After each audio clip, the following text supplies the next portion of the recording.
राधे राधे, जय श्री कृष्णा, जय श्री कृष्णा। कैसे हैं आप सभी लोग? मस्त होंगे, स्वस्थ होंगे। चलिए आज हम आपको सुनाते हैं बृहस्पतिवार की कथा। अगर आपको अच्छी लगे तो प्लीज लाइक करें, कमेंट करें, शेयर करें और चैनल पर नए हैं तो प्लीज चैनल को सब्सक्राइब करें। राधे राधे, जय श्री कृष्णा, जय श्री कृष्णा। चलिए देर न करते हम आपको सुनाते हैं बृहस्पतिवार व्रत की कथा। इस व्रत में केले का पूजन करना चाहिए। कथा और पूजन के समय मन, कर्म, वचन से शुद्ध होकर मनोकामना पूर्ति के लिए बृहस्पति देव से प्रार्थना करनी चाहिए। मेरी इच्छा को बृहस्पति देव अवश्य पूर्ण करेंगे, ऐसा मन में दृढ़ संकल्प रखना चाहिए। दिन में एक ही समय भोजन करना चाहिए। भोजन पीले चने की दाल आदि का करें। नमक न खाएं, पीले वस्त्र पहने, फलों का प्रयोग करें, पीले चंदन से पूजन करें। पूजन के बाद प्रेम पूर्वक गुरु महाराज की कथा सुननी चाहिए। इस व्रत को करने से मन की इच्छाएं पूर्ण होती हैं और बृहस्पति महाराज प्रसन्न होते हैं। धन, विद्या, पुत्र, मनोवांछित फल की प्राप्ति होती है। परिवार में सुख तथा शांति रहती है। इसलिए यह व्रत सर्वश्रेष्ठ और अति फलदायक है। प्राचीन समय की बात है कि भारत में एक राजा राज्य करता था। वह बड़ा प्रतापी तथा दानी था। वह नित्य प्रति मंदिर में भगवान दर्शन करने जाता था। वह ब्राह्मण और गुरु की सेवा किया करता था। उसके द्वारा कोई भी याचक निराश नहीं लौटता था। वह प्रत्येक गुरुवार को व्रत रखता एवं पूजन करता था। हर दिन गरीबों की सहायता करता था, परंतु ये बातें उसकी रानी को अच्छी नहीं लगती थी। वह न तो व्रत करती थी, न ही किसी को एक पैसा दान में देती थी। वह राजा से भी ऐसा करने को मना किया करती थी। एक समय की बात है, राजा शिकार खेलने वन को चले गए। घर पर रानी और दासी थी। उसी समय गुरु बृहस्पति ने साधु का रूप धारण कर राजा के दरवाजे पर भिक्षा मांगी तो वे कहने लगी, हे साधु महाराज, मैं इस दान और पुण्य से तंग आ गई हूँ। इस कार्य के लिए मेरे तो पतिदेवी बहुत हैं। अब आप कृपा करके सारा धन नष्ट कर दें तथा मैं आराम से समय व्यतीत करूं। साधु रूपी बृहस्पति देव ने कहा, हे देवी, तुम बड़ी विचित्र हो। संतान और धन से कोई दुखी नहीं होता, इसको सभी चाहते हैं। पापी भी पुत्र और धन की इच्छा करता है। अगर तुम्हारे पास धन अधिक है तो भूखे मनुष्यों को भोजन कराओ, प्याऊ लगाओ, ब्राह्मणों को दान दो, धर्मशालाएं बनवाओ, कुआं, तालाब, बावड़ी, बाग, बगीचा आदि का निर्माण कराओ तथा निर्धनों, कुंवारी कन्याओं का विवाह कराओ, साथ ही यज्ञ आदि करो। इस प्रकार के कर्मों से आपके कुल का और आपके परलोक में सार्थक होगा और स्वर्ग की प्राप्ति होगी। परंतु रानी साधु की इन बातों से खुश नहीं हुई। उसने कहा, हे साधु महाराज, मुझे ऐसे धन की आवश्यकता नहीं जिसको मैं अन्य लोगों को दान दूं तथा जिसको रखने और संभालने में मेरा सारा समय नष्ट हो जाए। साधु ने कहा, हे देवी, यदि तुम्हारी ऐसी इच्छा है तो जैसा मैं तुम्हें बताता हूँ तुम वैसा ही करना। बृहस्पतिवार के दिन घर में गोबर से लीपना, अपने केशों को पीली मिट्टी से धोना, केशों को धोते समय स्नान करना, राजा से कहना यह हजामत करवाए, भोजन में मांस, मदिरा, खाना, कपड़ा धोबी के यहाँ धुलवाने भेजना। इस प्रकार 7 बृहस्पतिवार करने से तुम्हारा सब धन नष्ट हो जाएगा। ये कहकर साधु महाराज रूपी बृहस्पति देव अंतर्ध्यान हो गए। रानी ने साधु के कहने के अनुसार 7 बृहस्पतिवार वैसा ही करने का विचार किया। साधु के बताए अनुसार करते हुए केवल 3 बृहस्पतिवार ही बीते थे कि उसकी समस्त धन संपत्ति नष्ट हो गई। भोजन के लिए दोनों समय परिवार तरसने लगा तथा संसारी भोगों से दुखी रहने लगा। तब वह राजा रानी से कहने लगा, हे रानी, तुम यहाँ पर हो, मैं दूसरे देश को जाता हूँ, क्योंकि यहाँ पर मुझे सभी मनुष्य जानते हैं, इसलिए मैं यहाँ कोई कार्य नहीं कर सकता। देश चोरी परदेश भीख बराबर है। ऐसा कहकर राजा परदेश चला गया। वही जंगल से लकड़ी काटकर रास्ता लाता और शहर में बेचता। इस तरह जीवन व्यतीत करने लगा। इधर राजा के बिना रानी और दासियां दुखी रहने लगी। किसी दिन भोजन मिलता, किसी दिन जल पीकर ही रह जाता। एक समय रानी और दासियों को 7 दिन बिना भोजन के व्यतीत हो गए तो रानी ने अपनी दासी से कहा, हे दासी, यहाँ पास ही नगर में मेरी बहन रहती है, वह बड़ी धनवान है। तू उसके पास जा और वहां से 5 सेर बेगर मांगकर ले आ, जिसमें कुछ समय के लिए गुजर हो जाएगी। दासी रानी के बहन के पास गई। रानी की बहन उस समय पूजा कर रही थी। बृहस्पतिवार का दिन था। दासी ने रानी की बहन से कहा, हे रानी, मुझे आपकी बहन ने भेजा है, मुझे 5 सेर बेगर दे दो। दासी ने यह बात अनेक बार कही, परंतु रानी ने बहन को कोई उत्तर नहीं दिया, क्योंकि वह उस समय बृहस्पतिवार की कथा सुन रही थी। जब दासी को रानी की बहन से कोई उत्तर नहीं मिला तो वह बहुत दुखी हुई, उसे क्रोध भी आया। वह लौटकर रानी के पास आकर बोली, हे रानी, आपकी बहन बहुत ही धनी स्त्री है, वह छोटे लोगों से बात नहीं करती। मैंने उससे कहा तो उसने कोई उत्तर नहीं दिया, मैं वापस चली आई। रानी बोली, हे दासी, इसमें उसका कोई दोष नहीं। जब बुरे दिन आते हैं तब कोई सहारा नहीं देता, अच्छे बुरे का पता विपत्ति में ही पता लगता है। जो ईश्वर की इच्छा होगी वही होगा, ये सब हमारे भाग्य का दोष है। उधर रानी की बहन ने सोचा कि मेरी बहन की दासी आई थी, परंतु मैं उससे नहीं बोली, इससे वह दुखी हो गई। कथा सुन भगवान विष्णु का पूजन समाप्त कर वे अपनी बहन के घर आई और कहने लगी, हे बहन, मैं बृहस्पतिवार का व्रत कर रही थी, तुम्हारी दासी आई, परंतु जब वह कथा होती तब वह न उठते हैं न बोलते, इसलिए मैं नहीं बोली। कहो दासी क्यों गई थी? रानी बोली, बहन, हमारे घर अनाज नहीं है, वैसे तुमसे कोई बात छिपे नहीं है, इस कारण मैंने दासी को तुम्हारे पास शेर बेगदर लेने भेजा था। रानी की बहन बोली, बहन देखो, बृहस्पतिवार भगवान सबकी मनोकामना पूर्ण करते हैं, देखो शायद तुम्हारे घर में अनाज रखा हो। यह सुन दासी घर के अंदर गई तो वहां उसे एक घड़ा बेगर का भरा मिल गया। उसे बड़ी हैरानी हुई क्योंकि उसने एक एक बर्तन देख लिया था। उसने बाहर आकर रानी को बताया। दासी अपनी रानी से कहने लगी, हे रानी देखो, वैसे हमको जब अन्न नहीं मिलता था तो हम रोज ही व्रत करते थे, अगर उससे व्रत की विधि और कथा पूछ ली जाए तो हम भी करेंगे। दासी के कहने पर रानी ने अपनी बहन से बृहस्पतिवार व्रत के बारे में पूछा। उसकी बहन ने बताया, बृहस्पतिवार के व्रत से चने की दाल और मुनक्का से विष्णु भगवान का केले की जड़ में पूजन करा और दीपक जलाया। पीले भोजन करे, कथा सुने, इस प्रकार करने से गुरु भगवान प्रसन्न होते हैं, अन्न पुत्र धन देते हैं, मनोकामना पूर्ण करते हैं। व्रत और पूजन की विधि बताकर रानी की बहन अपने घर लौट गई। रानी और दासी दोनों ने निश्चय किया कि बृहस्पति देव भगवान का पूजन जरूर करेंगे। 7 रोज बाद जब बृहस्पतिवार आया तो उन्होंने व्रत किया। गुड़ साल में जाकर चना और गुड़ बीन लाई, उसकी दाल से केले की जड़ का विष्णु भगवान का पूजन किया। अब भोजन पीला कहां से आए? दोनों बड़ी दुखी हुई, परंतु उन्होंने व्रत किया, इस कारण बृहस्पति देव भगवान प्रसन्न थे। एक साधारण व्यक्ति के रूप में वे दोनों थालों में पीला भोजन लेकर आए और दासी को देकर बोले, हे दासी, यह भोजन तुम्हारे लिए और रानी के लिए है, तुम दोनों करना। दासी भोजन पाकर बड़ी प्रसन्नता हुई और रानी से बोली, रानी जी भोजन कर लो। रानी को भोजन आने के बारे में कुछ पता नहीं था, इसलिए वे दासी से बोली, जा तू ही भोजन कर ले, क्योंकि तू हमारी व्यर्थ में हंसी उड़ाती है। दासी बोली, एक व्यक्ति भोजन दे गया है। रानी कहने लगी, वह भोजन तेरे लिए दे गया होगा, तू ही भोजन कर ले। दासी ने कहा, वह व्यक्ति हम दोनों के लिए 2 थालों में भोजन दे गया है, इसलिए मैं और आप दोनों ही साथ साथ भोजन करेंगे। दोनों ने गुरु भगवान को नमस्कार करके भोजन आरंभ किया। उसके बाद से वे प्रत्येक बृहस्पतिवार को गुरु भगवान का व्रत और पूजन करने लगी। बृहस्पति भगवान की कृपा से उनके पास धन हो गया, परंतु रानी फिर महल की तरफ आलस्य करने लगी। तब दासी बोली, देखो रानी, तुम पहले भी इस प्रकार आलस्य करती थी, तुम्हें धन के रखने में कष्ट होता था, इस कारण सभी धन नष्ट हो गया। अब गुरु भगवान की कृपा से धन मिला है तो फिर तुम्हें आलस्य होता है। बड़ी मुसीबतों के बाद हमने यह धन पाया है, इसलिए हमें दान पुण्य करना चाहिए तथा भूखे मनुष्य को भोजन कराओ, प्याव लगवाओ, ब्राह्मणों को दान दो, कुआं, तालाब, बावड़ी आदि का निर्माण कराओ, मंदिर पाठशाला बनवाकर दान दो, कुंवारी कन्याओं का विवाह कराओ, धन को शुभ कार्यों में खर्च करो, जिससे तुम्हारे कुल का यश बढ़े और श्लोक प्राप्त हो और पितृगण प्रसन्न हो। दासी की बात सुनकर रानी ने इसी प्रकार के खर्च कर्म करने प्रयास किया। उनका काफी यश फैलने लगा। एक दिन रानी और दासी आपस में विचार करने लगे कि न जाने राजा किस दिशा में होंगे, उनकी कोई खोज खबर नहीं है। गुरु भगवान से प्रार्थना की कि भगवान ने रात्रि में राजा को सपने में कहा, हे राजा उठ, तेरी रानी तुझको याद करती है, अब अपने देश को लौट जा। राजा प्रातः काल उठा, यह विचार करने लगा कि स्त्री जाति खाने और पहनने की होती है, पर भगवान की आज्ञा मानकर वह अपने नगर को चलने लगा, तैयार हो गया। तब राजा परदेश गया तो परदेश में बहुत दुखी रहने लगा था।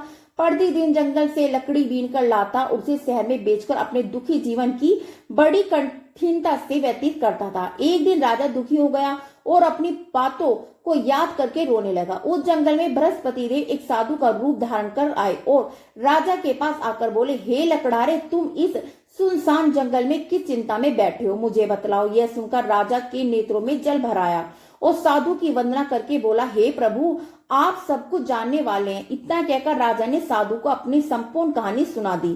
महात्मा दयालु होते हैं। वे राजा से बोले, हे राजा, तुम्हारी पत्नी ने बृहस्पति देव के प्रति आराध्य अपराध किया था, जिसके कारण तुम्हारी यह दशा हुई। अब तुम किसी प्रकार की चिंता मत करो, भगवान तुम्हें पहले से अधिक धन देंगे। देखो तुम्हारी पत्नी ने बृहस्पतिवार का व्रत प्रारंभ कर दिया है। अब तुम भी बृहस्पतिवार का व्रत करके चने की दाल का गुड़ जल के लोटे में डालकर केले का पूजन करो, फिर कथा कहो या सुनो, भगवान तुम्हारी सब कामनाओं को पूर्ण करेंगे। साधु को प्रश्न देखकर राजा बोला, हे प्रभु, लकड़ी बेचकर इतना पैसा भी नहीं बचता जिससे भोजन करने के उपरांत कुछ बचा सकूं। मैंने रात्रि में अपनी रानी को व्याकुल देखा है, मेरे पास कोई साधन नहीं है जिसको उसको समाचार जान सकूं। फिर मैं बृहस्पति देव की कहानी कहां से सुनूं, यह भी मुझको कुछ मालूम नहीं है। साधु ने कहा, हे राजा, तुम किस बात की चिंता मत करो। बृहस्पतिवार के दिन तुम रोजाना की तरह लकड़ियां लेकर शहर में जाओ, तुम्हें रोज से दूना धन प्राप्त होगा जिससे तुम भली भांति भोजन कर लोगे तथा बृहस्पति देव की पूजा का सामान भी आ जाएगा। बृहस्पति देव की कहानी निम्न प्रकार से है। राधे राधे, जय श्री कृष्णा, जय श्री कृष्ण। राधे राधे, जय श्री कृष्णा, जय श्री कृष्णा। प्राचीन काल में एक बहुत ही निर्धन ब्राह्मण था, उसके कोई संतान नहीं थी। वह नित्य पूजा पाठ करता था, परंतु उसकी स्त्री बहुत मलिनता के साथ रहती थी। वह न तो स्नान करती न किसी देवता का पूजन करती। प्रातःकाल उठते ही सर्वथा भोजन करती, बाद में कोई अन्य कार्य करती। ब्राह्मण देवता बहुत दुखी रहते, पत्नी को बहुत समझाते किंतु उसका कोई परिणाम न निकलता। भगवान की कृपा से ब्राह्मण की स्त्री की कन्या उत्पन्न हुई। वह कन्या अपने पिता के घर में बड़ी होने लगी। वह बालिका प्रातः स्नान करके भगवान विष्णु का जप करती, बृहस्पतिवार का व्रत भी करने लगी। पूजा पाठ समाप्त कर स्कूल जाती तो अपनी मुट्ठी में जौ भरकर ले जाती और पाठशाला जाने के मार्ग में डालती जाती। वही जो स्वर्ण के होते जाते तो लौटते समय उनको बीनकर घर ले आती। एक दिन वह बालिका सूप में उन सोने की जौ को फटकार कर साफ कर रही थी तथा उसकी माँ ने देख लिया और कहा, बेटी, सोने के जौ फटकने के लिए सोने का सूप होना चाहिए। दूसरे दिन गुरुवार था। इस कन्या ने व्रत रखा और बृहस्पति देव से प्रार्थना करके कहा, हे प्रभु, यदि मैंने सच्चे मन से आपकी पूजा की हो तो मुझे सोने का सूप दे दो। बृहस्पति देव ने उनकी प्रार्थना स्वीकार कर ली। रोजाना की तरह वह कन्या जौ फैलाती हुई स्कूल चली गई। स्कूल से लौटकर जब वह जौ बीन रही थी तो बृहस्पति देव की कृपा से उसे सोने का सूप मिला। उसे वे घर ले आई और उसे जौ साफ करने लगी, परंतु उसकी माँ का वही ढंग रहा। एक दिन की बात है, वह कन्या सोने के सूप में जौ साफ कर रही थी। उस समय नगर का राजकुमार वहां से होकर निकला। इस कन्या के रूप और कार्य को देखकर वह उस कन्या पर मोहित हो गया। राजमहल आकर वह भोजन तथा जल त्याग कर उदास होकर लेट गया। राजा को जब राजकुमार द्वारा अन्न जल त्यागने का समाचार ज्ञात हुआ तो अपनी मंत्रियों के साथ वे अपने पुत्र के पास गए और बोले, बेटा, तुम्हें किस बात का कष्ट है? किसी ने अपमान किया है अथवा कोई कारण है? मुझे बताओ, मैं वही करूंगा जिससे तुम्हें प्रसन्नता हो। राजकुमार ने अपने पिता की बातें सुनी तो बोला, मुझसे आपकी कृपा से बात का कोई दुख नहीं है, न किसी ने मेरा अपमान किया है, परंतु मैं उस लड़की के साथ विवाह करना चाहता हूँ जो सोने के सूप में जौ साफ कर रही थी। यह सुन राजा आश्चर्य में पड़ गया और बोला, बेटा, इस तरह की कन्या का पता तुम ही लगाओ, मैं तुम्हारे साथ उसका विवाह कर दूंगा। राजकुमार ने राजा को उस लड़की के घर का पता बताया। मंत्री उस लड़की के घर गया और राजा का आदेश ब्राह्मणों को सुनाया। कुछ ही दिन बाद ब्राह्मण की कन्या का विवाह राजकुमार के साथ संपन्न हो गया। कन्या के घर से जाते उस ब्राह्मण का देवता घर में पहले की भांति गरीबी का निवास हो गया। अब भोजन के लिए भी अन्न बड़ी मुश्किल से मिलता। एक दिन दुखी होकर ब्राह्मण देवता अपनी पुत्री से मिलने गए। बेटी ने पिता को दुखी अवस्था में देखा और अपनी माँ का समाचार पूछा। ब्राह्मण ने सभी हाल कहा। कन्या ने बहुत सा धन देकर अपने पिता को विदा किया। इस तरह ब्राह्मण का कुछ समय सुखपूर्वक व्यतीत हुआ, लेकिन कुछ दिनों बाद वह फिर वही हाल हो गया। ब्राह्मण फिर अपनी कन्या के यहाँ गया और सभी हाल कहा। पुत्री बोली, हे पिताजी, आप माताजी को यहाँ लेवा लाओ, मैं उन्हें यह विधि बता दूंगी जिससे गरीबी दूर हो जाए। ब्राह्मण देवता अपनी स्त्री को साथ लेकर राजमहल अपनी पुत्री के पास पहुंचे तो पुत्री अपनी माँ को समझाने लगी, हे माँ, तुम प्रातः काल उठकर प्रथम स्नान आदि करके विष्णु भगवान का पूजन करो और सब दरिद्रता दूर हो जाएगी। परंतु उसकी माँ ने उसकी एक बात नहीं मानी। वह प्रातः काल उठकर अपनी पुत्री का बचा झूठन खा लेती। एक दिन उसकी पुत्री को बहुत गुस्सा आया। उसने एक रात एक कोठरी से सारा सामान निकाल दिया और अपनी माँ को उसमें बंद कर दिया। प्रातः उसमें से निकाला और स्नान आदि कराकर पूजा पाठ करवाया। उसकी माँ की बुद्धि ठीक हो गई। इसके बाद नियम से पूजा पाठ करती, प्रत्येक बृहस्पतिवार को व्रत करने लगी। इस व्रत के प्रभाव से उसकी माँ भी बहुत धनवान तथा पुत्रवती हो गई और बृहस्पति देवता के प्रभाव से स्वर्ग को गई। इस तरह कहानी कहकर साधु देवता वहां से लोप हो गए। धीरे धीरे समय व्यतीत होने पर भी बृहस्पतिवार का दिन आया। राजा जंगल से लकड़ी काटकर किसी शहर में बेचने गया। उसे उस दिन दिनों से अधिक धन मिला। राजा ने चना गुड़ आदि लाकर बृहस्पतिवार का व्रत किया। उस दिन से उसके सभी कलेश दूर हो गए, परंतु जब अगला गुरुवार का दिन आया तो बृहस्पतिवार का व्रत करना भूल गया। इस कारण बृहस्पति भगवान नाराज हो गए। उस दिन उस नगर के राजा ने विशाल यज्ञ का आयोजन किया तथा अपने समस्त राज्य में घोषणा करवा दी कि कोई भी मनुष्य अपने घर में भोजन न करे तथा आग भी न जलाए, समस्त लोग मेरे यहाँ भोजन करने आए। इस आज्ञा को जो न मानेगा उसको फांसी की सजा दी जाएगी। राजा की आज्ञा अनुसार राज्य के सभी वासी राजा के भोज में सम्मिलित हुए, लेकिन लकड़हारा कुछ देर से पहुंचा, इसलिए राजा उसको अपने साथ महल में ले आए। तब राजा लकड़हारे को भोजन करा रहे तो रानी की दृष्टि उस खूंटी पर पड़ी जिस पर उसका हार लटका हुआ था। उसे हार खूंटी पर लटका दिखाई नहीं दिया। रानी को नीचे हो गए कि मेरा हार इस लकड़हारे ने चुरा लिया है। उसी समय सैनिक बुलाकर उसको जेल में डलवा दिया। जब लकड़हारा जेल खाने में गया तो बहुत दुखी होकर विचार करने लगे कि जाने अनजाने कौन से पूर्ण जन्म के कर्म से मुझे यह दुख प्राप्त हुआ है, और उसी साधु को याद करने लगा जो जंगल में मिला था। तत्काल बृहस्पति देव साधु के रूप में प्रकट हो गए और उसी दशा को देखकर कहने लगे, अरे मूर्ख, तूने बृहस्पति देवता की कथा नहीं की, इस कारण तुझे दुख प्राप्त हुआ है। अब चिंता मत कर, बृहस्पतिवार के दिन जेल खाने के दरवाजे पर 4 पैसे पड़े मिलेंगे, उससे तू बृहस्पति देव की पूजा करना, जो तेरे सभी कष्ट दूर हो जाएंगे। अगले बृहस्पतिवार उसे जेल के द्वार पर 4 पैसे मिले। राजा ने पूजा का सामान मंगवाकर कथा कही और प्रसाद बांटा। उस रात्रि को बृहस्पति देव ने उस नगर के राजा को सपने में कहा, हे राजा, तूने जिस आदमी को जेल खाने में बंद कर दिया है वह निर्दोष है, वह राजा है, उसे छोड़ देना। रानी का हार उसी खूंटी पर लटका हुआ है, अगर तू ऐसा नहीं करेगा तो मैं तेरे राज्य को नष्ट कर दूंगा। राजा प्रातःकाल उठा और खूंटी पर हार टंगा देखकर लकड़हारे को बुलाकर क्षमा मांगी तथा राजा को योग्य वस्त्र आभूषण भेंटकर उससे विदा किया। गुरुदेव की आज्ञा अनुसार राजा अपने नगर को चल दिया। राजा जब नगर के निकट पहुंचा तो उसे बड़ा ही आश्चर्य हुआ। नगर में पहले से अधिक बाग, तालाब, कुएं, बहुत सी धर्मशालाएं, मंदिर आदि बने हुए थे। राजा ने पूछा कि यह किसका बाग और धर्मशाला है। तब नगर के सब लोग कहने लगे कि ये सब रानी और दासी द्वारा बनाए गए हैं। राजा को आश्चर्य हुआ और गुस्सा भी आया। तब रानी ने यह खबर सुनी कि राजा आ रहे हैं तो उसने अपनी दासी से कहा, हे दासी, देख राजा हमको कितनी बुरी हालत में छोड़ गए थे, वे हमारी ऐसी हालत देखकर लौट न जाए, इसलिए तू दरवाजे पर खड़ी हो जा। रानी ने आज्ञा अनुसार दासी दरवाजे पर खड़ी हो गई। जब राजा आया तो उन्हें अपने साथ महल में लिवा लाए। तब राजा क्रोध में करके अपनी तलवार निकाली और पूछने लगा, बताओ ये धन तुम्हें कैसे प्राप्त हुआ। तब रानी ने बताया, हमें यह सब धन बृहस्पति देव के व्रत के प्रभाव से प्राप्त हुआ है। राजा ने निश्चय किया कि 7 रोज बाद जो बृहस्पति देव का पूजन करते हैं, परंतु मैं रोजाना दिन में 3 बार कथा कहूंगा और रोज व्रत करूंगा। अब हर समय राजा के दुपट्टे में चने की दाल बंधी रहती है। दिन में 3 बार कथा कहता है। एक रोज राजा ने विचार किया कि चलो अपनी बहन के घर हो आए। इस तरह नीचे का राजा घोड़े पर सवार हो अपनी बहन के यहाँ चल दिया। मार्ग में उसने देखा कि कुछ आदमी एक मुर्दे को लिए जा रहे हैं।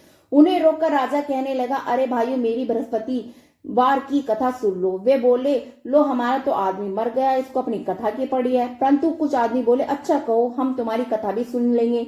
राजा ने दाल निकाली और कथा कहनी शुरू कर दी। जब कथा आधी हुई तो मुर्दा हिलने लगा और जब कथा समाप्त हुई तो राम राम कहकर वह मुर्दा खड़ा हो गया। राजा आगे बढ़ा तो चलते फिरते शाम हो गई। आगे मार्ग में से एक किसान खेत में हल चलाता मिला। राजा उससे बोला, अरे भैया, तुम मेरी बृहस्पतिवार की कथा सुन लो। किसान बोला, जब तक मैं तेरी कथा सुनूंगा तब तक 4 हइया जोत लूंगा। जा अपनी कथा किसी और को सुना। राजा आगे चलने लगा। राजा के हटते ही बैल पछाड़ खाकर गिर गया। किसान के पेट में बहुत जोर से दर्द होने लगा। उसी समय किसान की पत्नी रोटी लेकर आई। उसने जब ये देखा तो अपने पुत्र से सब हाल पूछा। बेटे ने सभी हाल बता दिया। बुढ़िया दौड़ी दौड़ी उसे घुड़सवार के पास गई और उससे बोली, मैं तेरी कथा सुनूंगी, तू अपनी कथा मेरे खेत पर ही चलकर कहना। राजा ने लौटकर बुढ़िया के खेत पर जाकर कथा कही, जिसके सुनते बैल खड़े हो गए। किसान के पेट का दर्द भी बंद हो गया। राजा अपनी बहन के घर पहुंचा। बहन ने भाई की खूब मेहमानी की। दूसरे दिन प्रातःकाल राजा जागा तो वह देखने लगा कि सब लोग भोजन कर रहे हैं। राजा ने अपनी बहन से पूछा, ऐसा कोई मनुष्य जिसे भोजन नहीं किया हो तो जो मेरी बृहस्पतिवार की कथा सुने। सुन ले। तो बहन बोली, हे भैया ये देश ऐसा ही है, पहले यहाँ लोग भोजन करते हैं, बाद में अन्य काम करते हैं, अगर पड़ोस में कोई हो तो देख आती हूँ। ऐसा कहकर बहन देखने चली गई, परंतु उसे कोई भी ऐसा व्यक्ति नहीं मिला जिसे भोजन न मिला हो। वह एक कुमार के घर गई जिसका लड़का बीमार था। उसे मालूम हुआ कि वहां 3 दिन से किसी ने भोजन नहीं किया। रानी ने अपने भाई की कथा सुनने के लिए कुमार से कहा। वह तैयार हो गया। राजा ने जाकर बृहस्पतिवार की कथा कही, जिसको सुनकर उसके लड़का ठीक हो गया। अब तो राजा की प्रशंसा होने लगी। एक दिन राजा ने अपनी बहन से कहा, हे बहन, मैं अपने घर जाऊं, तुम भी तैयार हो जाओ। राजा की बहन ने अपनी सास से अपने भाई के साथ जाने की आज्ञा मांगी। सास बोली, चली जा, परंतु अपने लड़कों को मत ले जाना, क्योंकि तेरे भाई के कोई संतान नहीं होती। बहन ने अपने भाई से कहा, भैया मैं चलूंगी, परंतु कोई बालक नहीं जाएगा। राजा ने कहा, जब कोई बालक नहीं चलेगा तब तू ही क्या करेगी। दुखी मन से राजा अपने नगर को लौट आया। राजा ने अपनी रानी से कहा, हम निर्वंशी, हमारा मुंह देखने योग्य धर्म नहीं है। वह बिना भोजन आदि के शैया पर लेट गया। रानी बोली, हे प्रभु, बृहस्पति देव ने हमें सब कुछ दे रखा है, वे हमें संतान अवश्य देंगे। उसी रात बृहस्पति देव ने राजा को सपने में कहा, हे राजा, उठ, सभी सोच त्याग, तेरी रानी गर्भवती है। राजा को यह जानकर बड़ी खुशी हुई। 9वें महीने रानी के गर्भ से एक सुंदर पुत्र पैदा हुआ। तब राजा बोला, हे रानी, स्त्री बिना भोजन के कह सकती है, परंतु बिना कहे नहीं रह सकती। जब मेरी बहन आए तो तुम उससे कुछ मत कहना।